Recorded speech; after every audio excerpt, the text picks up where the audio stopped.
நம்ம தலைவன் கிறிஸ்டியானோ ரொனால்டோவுக்கு வந்து அல் நாசரோட கான்ட்ராக்ட் வந்து இந்த மாசத்தோட முடியுது. அதே மாரி கிளப் வேர்ல்டு கப்ல ரொனால்டோ ஆடுவாரா? மாட்டாரா? அப்படின்ற மாரி இந்த வீடியோல பார்ப்போம்.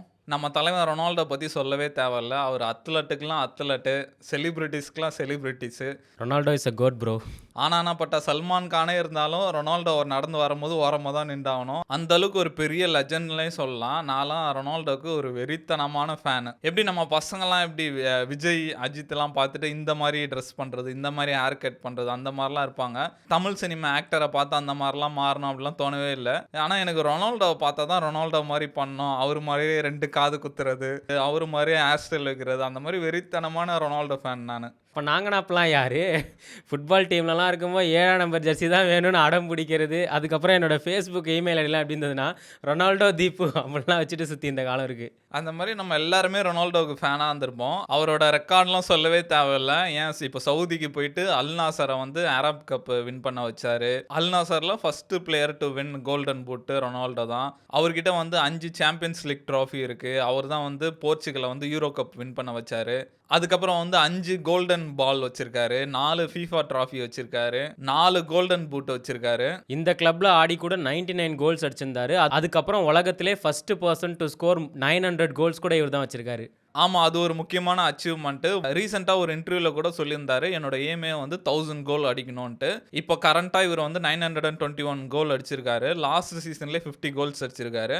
இதுக்கு முன்னாடி அந்த ரெக்கார்ட் யார்கிட்ட இருக்குன்னு கேட்டா, பீலே கிட்ட தான் இருக்கு. அவர் வந்து 1279 கோல்ஸ் அடிச்சு கின்னஸ் வேர்ல்ட் ரெக்கார்டே வச்சிருக்காரு. ஹையஸ்ட் கோல் ஸ்கோரர் இன் தி வேர்ல்டுன்ட்டு. ஆனா அது வந்து நெறைய மேட்ச் வந்து அபிஷியல் மேட்ச் கிடையாதுன்னு சொல்றாங்க.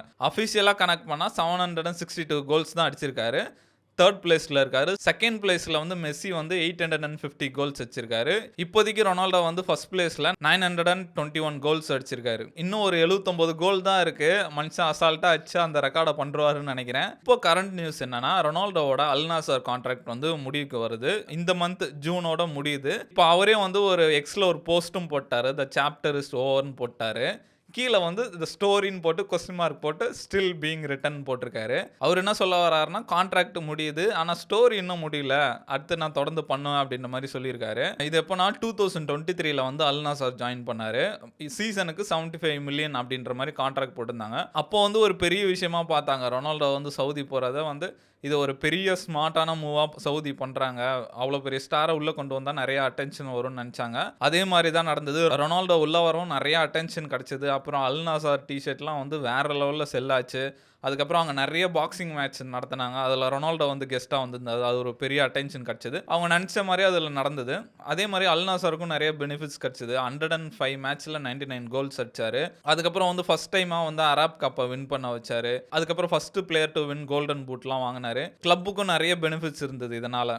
இப்போ வந்து கான்ட்ராக்ட் முடியறதுனால எல்லாருக்கும் அடுத்த கேள்வி, நெக்ஸ்ட் என்ன பண்ண போறாரு ரொனால்டோ அப்படின்ற மாரி எல்லாம் ஆவலா எதிர்பார்த்துட்டு இருக்காங்க. ரொனால்டோ தரப்புல இருந்து எந்த அனௌன்ஸ்மென்ட்டும் வரல. நெறைய பிரெடிக்ஷன்ஸ்லாம் இருக்கு. நெறைய பேர் என்ன சொல்றாங்க, அல் ஹிலாலுக்கு போறதுக்கான வாய்ப்பு இருக்கு அப்படின்னு சொல்றாங்க. ஏன்னா வந்து அவங்க கிட்ட நெறைய பணமும் இருக்கு. சவுதியிலே வந்து ஒரு பெரிய டீமா இருக்கு. நெய்மார் வச்சிருக்காங்க. அதுவும் மட்டும் இல்லாம இப்ப கிளப் வேர்ல்ட் கப்லயும் வந்து அல் ஹிலால் டீம் ஆடுது. அதனால வந்து ரொனால்டோ எடுக்க நெறைய வாய்ப்பு இருக்கு அப்படின்ற மாரி சொல்றாங்க. அதுக்கப்புறம் வந்து பிரேசில் போக வாய்ப்பு இருக்குன்றாங்க. நெறைய டீம்ஸ் கூட வந்து பேசிட்டு இருக்காங்க. மேபி ரொனால்டோ பிரேசில் போலான்றாங்க. அதுக்கப்புறம் வந்து முக்கியமா வந்து ஸ்போர்ட்டிங் சிபி ரொனால்டோ வந்து ஆரம்பிச்ச கிளப். அதுக்கே அவர் போறதுக்கான வாய்ப்பு இருக்கு அப்படின்ற மாரி சொல்றாங்க. ஏன்னா அந்த டீம் தான் அவர உருவாக்குச்சு. அந்த டீமுக்கும் மான்செஸ்டர் யுனைட்டடுக்கும் மேட்ச் நடக்கும்போது, அந்த மேட்ச பார்த்து தான் ரொனால்டோவ மான்செஸ்டர் யுனைட்டட்ல எடுத்தாங்க. மேபி அவர் ஆரம்பிச்சதும் அந்த டீமு, முடிக்கிறதும் அந்த டீமும் இருந்தா ஒரு எமோஷனலா இருக்கும். லைஃப் இஸ் சர்க்கிள் அப்படின்ற மாரி இருக்குன்றாங்க. ஆனா ரொனால்டோ வாங்குற அளவுக்கு அந்த டீம் கிட்ட பட்ஜெட் இருக்கான்னு கேட்டா, அந்த அளவுக்கு பட்ஜெட்லாம் கிடையாது. அது ஒரு டவுட் இருக்குன்றாங்க. அதுக்கப்புறம் வந்து ரியல் மேட்ரிட் ஃபேன்ஸ்லாம் வந்து ரொனால்டோவ கூட்டு வாங்க அப்படின்ற மாரி கேட்டுட்டு இருக்காங்க. ரொனால்டோ வந்து 9 இயர்ஸ் வந்து ரியல் மேட்ரிட் ஆடுனாரு. வேற லெவல்ல ரெக்கார்ட்ஸ்லாம் பண்ணாங்க. தலைவன பொறுத்தவரைக்கும் தலைவன் ரெக்கார்ட் பின்னாடி போமாட்டான். ரெக்கார்டு தான் தலைவன பின்னாடி வரும். அந்த மாரி எக்கச்சக்க ரெக்கார்டு கிரியேட் பண்ணாரு. மேபி திருப்பி அவர் வந்தாருன்னா, ஃபேன்ஸுக்குலாம் ஒரு செம்ம சந்தோஷமா இருக்கும் அப்படின்னு சொல்றாங்க. அதுக்கப்புறம் வந்து இன்டர் மியாமி போக வாய்ப்பு இருக்குன்றாங்க.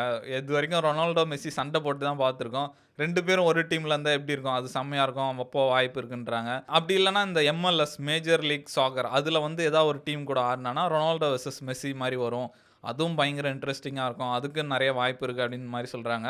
ஒரு நெறைய பிரிடிக்ஷன்ஸ் வந்துட்டு இருக்கு. ஆனா தலைவன் சைலன்ட்டாவே இருக்கான். இப்ப எல்லாருக்குமே கேள்வி என்னன்னா, தலைவன் வந்து கிளப் வேர்ல்டு கப்ல ஆடுவானா இல்லையான்னு தான் எல்லாரும் எதிர்பார்த்துட்டு இருக்காங்க. நெறைய பேருக்கு இந்த விஷயம் தெரியுமா இல்லையான்னு தெரியல. கிளப்புக்கு ஒரு வேர்ல்டு கப் நடத்த போறாங்க.